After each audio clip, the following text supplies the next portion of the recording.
ঠিক কিনা? ইন্ডিয়া তো ফেনিটা চাইতেছে, দিবেন নাকি? কথা কয় না, এই যে কথা কয় না, এইভাবে চোখ থাকলে তো ফেনি নিয়েই যাবে একদম কাছে। কিন্তু চিকেন নেক ওইদিকে ভারতের 7টা রাজ্যকে যেভাবে আলাদা করে গলায় চিপা দিয়ে ধরবো, যেদিন আলাদা হয়ে যাবে ভারতের দম্ভ ভাঙতেই হবে। আমরা সবাই কে কে প্রস্তুতিটা হাত আল্লাহকে দেখায় দিতে হবে। জোরে বলে আল্লাহু আকবার। এই আওয়াজে দম্ভ ভাঙে যাবে না, দিল্লি পর্যন্ত এই আওয়াজ যাবে না। আওয়াজ হইতে হবে মধ্য মুজাহিদের মতো, খালিদ বিন ওয়ালিদের এক আওয়াজে, এক কবিতায় কাফের বেঈমানরা দৌড়াইয়া পলাইয়া যাইত যুদ্ধের ময়দান থেকে। আমরা সেই জাতি, ওই এরকম আওয়াজ দিলে কি ময়দান ছাড়বে?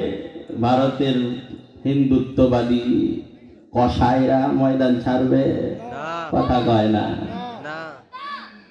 যেভাবে তারা চিকেন নেক কে মনে করে ফেনীকে তেমনি মনে করে চট্টগ্রামকে আলাদা করতে হইলে ফেনীর গলা চিপা দেবে। আর আমরা প্রস্তুতি নিতেছি, যদি আমাদের এদিকে চিপা দেয় আমরা ওই দিকে চিপা দেব, 7 বোনকে তাদের আলাদা করে দেব। ঠিক না বেঠিক? জোরে বলেন, কথা বলেন না, ঠিক না বেঠিক? জোরে বলেন। ভয় পাইতেছেন নাকি? আমি ভয় পাই না। আমাকে ডিবি ভরে নিয়ে ডান্ডা দেখাইছে, ডান্ডা পর্যন্ত জালিবে এত মোটা।